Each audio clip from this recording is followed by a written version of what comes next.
Hai semua, apa khabar? Cikgu harap semuanya sihat-sihat bersama dengan keluarga di rumah. Baiklah, untuk hari ini kita akan mulakan kelas kita dengan cikgu akan menceritakan tentang unit 1 iaitu sumber moral asas pembentukan akhlak mulia. Jom. Baiklah, untuk isi kandungan unit 1 ini, kita akan menyentuh 4 bahagian. Yang pertama, kita akan melihat objektif pembelajaran. Yang kedua, kita akan melihat cadangan nilai. Yang ketiga, kita akan melihat jenis sumber moral. Dan yang keempat, kita akan melihat kepentingan sumber moral. Anda boleh rujuk buku teks anda untuk bab 1. Jadi, semua yang cikgu akan bincangkan kali ini ada di dalam buku teks anda. Baiklah, kita pergi kepada yang pertama iaitu objektif pembelajaran. Dalam unit ini, anda akan dapat 6 objektif pembelajaran iaitu yang pertama, menamakan sumber moral. Yang kedua, menghuraikan sumber agama atau kepercayaan yang menjadi asas kepada prinsip moral. Yang ketiga, menjelaskan melalui contoh norma masyarakat Malaysia yang menjadi sumber moral. Yang keempat, merumuskan kepentingan sumber moral bagi membentuk insan bermoral. Yang kelima, mengekspresikan perasaan apabila membuat tindakan berdasarkan sumber moral. Dan yang keenam, melaksanakan sikap berdasarkan sumber moral dalam kehidupan masyarakat. Okey, kalau awak tengok nanti, bila kita belajar unit-unit lain, dia akan ada yang kelima dengan yang keenam ni, biasanya dia akan menjurus kepada TP yang lebih tinggi, iaitu TP 5 dan TP 6. Mengekspresikan ni maksudnya awak boleh beritahu perasaan awak apabila melaksanakan sesuatu tindakan. Gembira, sedih, marah, kecewa dan sebagainya. Itu kita panggil mengekspresikan. Nombor 6, awak buat apa yang awak janji, apa yang awak rasa benda tu betul, awak akan laksanakannya dalam kehidupan awak yang sebenar. Baiklah, kita terus kepada yang seterusnya iaitu cadangan nilai. Okey, macam biasa tingkatan 1 pun awak belajar tentang nilai. Sama juga macam tingkatan 2, awak ada setiap unit tu dia ada nilai-nilai yang sesuai untuk digunakan dalam bab tersebut. Jadi untuk unit 1 ni kita ada yang pertama, kepercayaan kepada Tuhan. Yang kedua, kita ada nilai hormat. Yang ketiga, kita ada nilai toleransi. Yang keempat, kita ada nilai rasional. Dan akhir sekali, kita ada nilai kesederhanaan.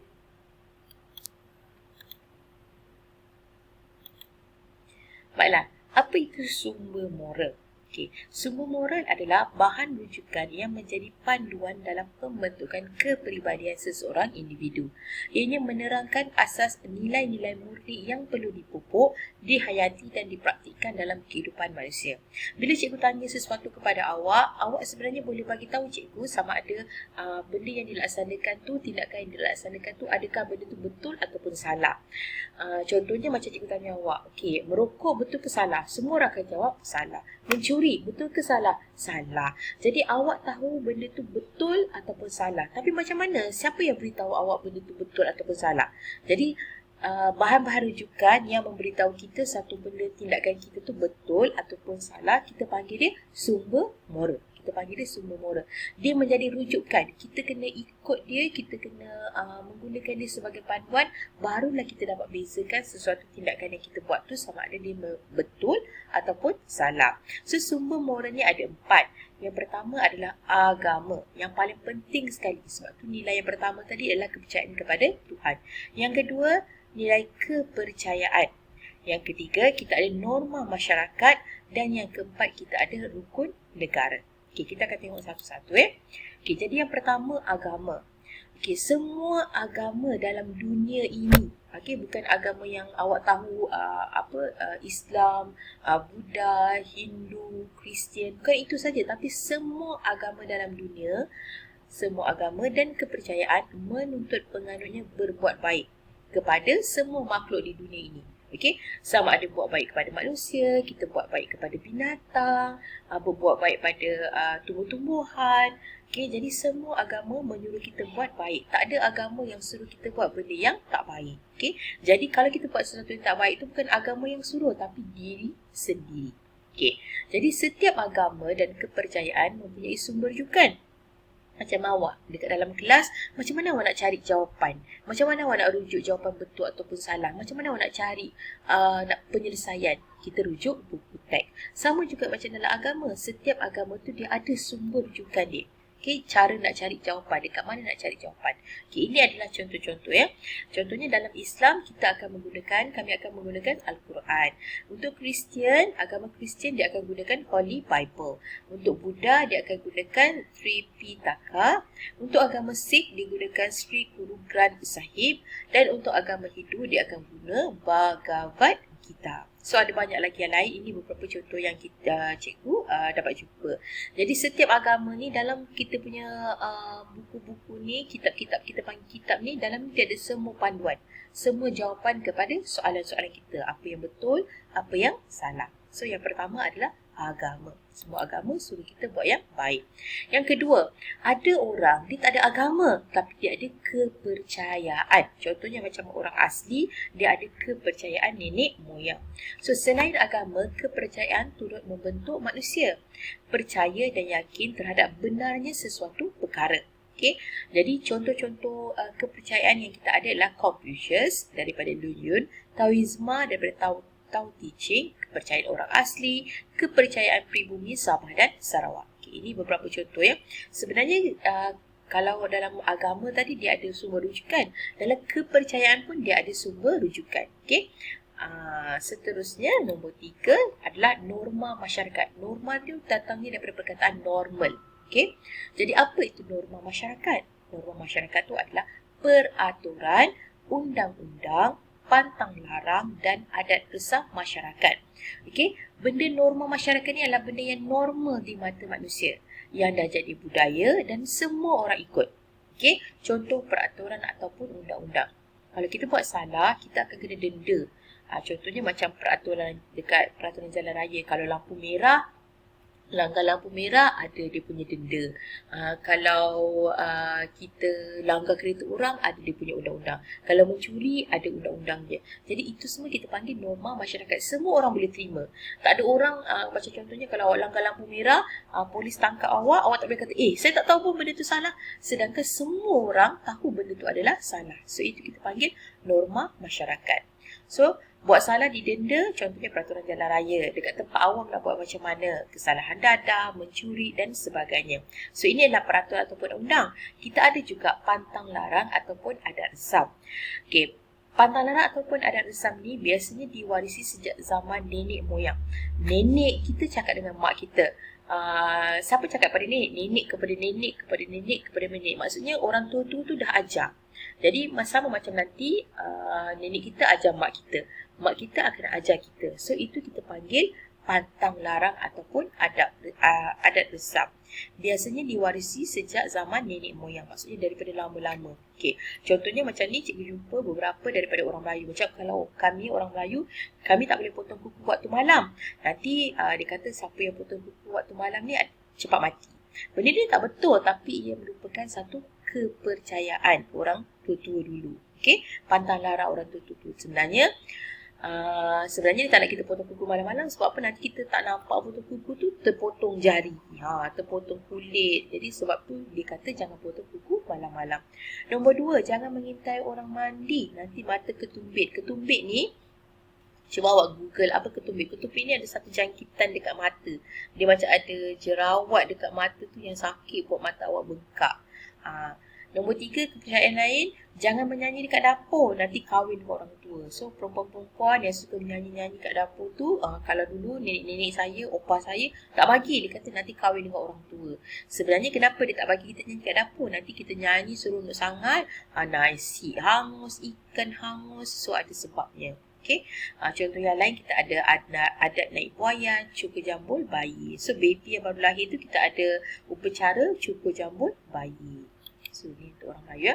Untuk orang Cina kita ada juga beberapa.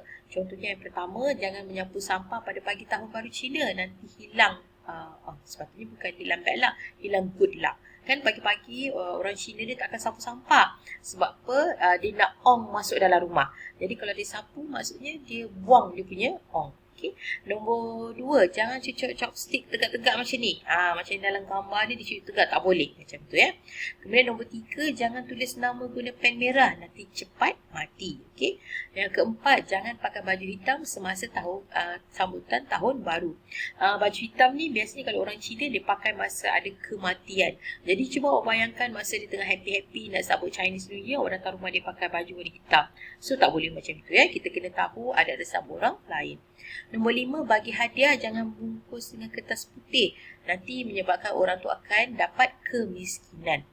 Nombor 6, dia mementingkan anak lelaki sebab anak lelaki ni membawa waris ataupun nama keluarga. Kemudian dia ada yin dan yang. Yin dan yang ni, yang hitam dengan putih ni maksudnya balancing. Setiap benda dalam dunia ni mesti ada keseimbangan. Okay, contoh yang lain kita ada hari hantu, Cap Gome. Okay, untuk orang Cina. Untuk orang India, dia ada juga beberapa contoh kepercayaan. Contohnya, sebelum nak cari jodoh, ini nak kahwin, jodoh ni kahwin ya, dia akan jumpa tukang tilik untuk lihat keserasian. Biasanya kalau dia jumpa ni, dia akan ambil awak punya tarikh lahir, dia akan ambil awak punya boyfriend ataupun girlfriend punya tarikh lahir. Tukang tilik tu akan tengok, kalau kahwin ni ngam ke tak ngam, okey ke tak okey. Okay, nombor 2, wanita mengandung tak boleh guna benda tajam. Kalau guna benda tajam, nanti dipercaya nanti anak yang dalam kandungan tu akan jadi cacat. Nombor 3, hari kematian pakai baju putih. Macam orang Cina tadi dia pakai baju hitam. Kalau orang India dia kena pakai baju yang putih. Lepas tu kalau dekat rumah dia ada kematian, setahun dia tak boleh ada perayaan. Cikgu pun ada anak murid cikgu dulu, datuk dia meninggal. Bila datuk dia meninggal, 1 tahun tu tak boleh ada sambut Deepavali, tak boleh sambut birthday dan sebagainya. Okay, nombor 5, puasa untuk bernazar. Okay, yang ni biasanya dia akan buat masa hari Taipusam.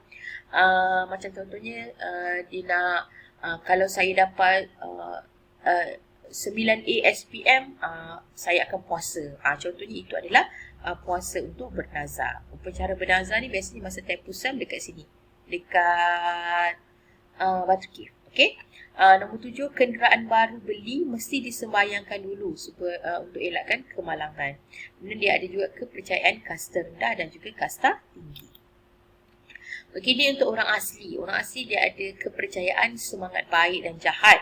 Kemudian nombor 2, perkahwinan antara sepupu dilarang. Okay, sebenarnya banyak juga orang yang melarang perkahwinan antara sepupu sebab nanti keluarga awak tu tidak besar, tidak berkembang. Okay, nombor 3, orang yang paling berpengaruh dalam orang asli tu kita panggil dia Tok Batin. Okay, kemudian membakar kulit kura-kura untuk menghalang ribut. Okay, tak nak bagi hujan lebat. Nombor 5, kepala ikan haruan untuk halang anasir jahat. Dan kayu pulai semasa sewa. Ini kayu pulai semasa sewa. Kayu yang dia letak dekat atas lantai tu. Okay. Ini pula contoh kepercayaan orang Sabah dan Sarawak. Dia tak boleh puji bayi comel. Nanti kalau dia puji bayi comel, nanti ada hantu suka dekat baby tu, nanti hantu tu akan ambil baby tu ya. Ini kepercayaan dia. Macam orang Kadazan pula, pengunjung dihadiahkan seekor ayam sebagai tanda terima kasih. Jadi kalau ada orang datang, rumah panjang macam ni, dia akan dapat ayam sebagai ucapan terima kasih. Kemudian kaum Bajau pula, harta orang mati ditanam bersama jenazahnya. So kalau dia ada banyak emas ke, duit ke apa, masa dia mati, barang-barang tu akan ditanam bersama dengan dia. Ini semua kita panggil kepercayaan. Okay, kepercayaan tu maksudnya nenek kita punya nenek punya datuk, orang lama-lama tu yang mulakan. Kemudian kita yang tua ni ikut sahaja. So diwarisi. Okay, tadi kita ada 4 kan. So ini adalah yang keempat. Yang keempat adalah rukun negara. Ini panduan untuk semua rakyat Malaysia. Kalau awak ni orang Malaysia, lahir di Malaysia, mesti hafal 5 rukun negara ni. Ia merupakan asas kepada pembentukan dan kestabilan negara. Jadi rukun negara ada kepercayaan kepada Tuhan, kesetiaan kepada raja dan negara, keluhuran perlembagaan, kedaulatan undang-undang dan kesopanan dan kesusilaan. Mesti hafal ya. Okey, kenapa kita kena belajar 4 sumber moral tadi?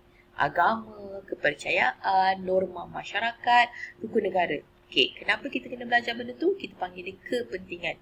Kenapa kita kena belajar 4 sumber moral tu tadi? Pertama, memberikan panduan kepada pengamalnya.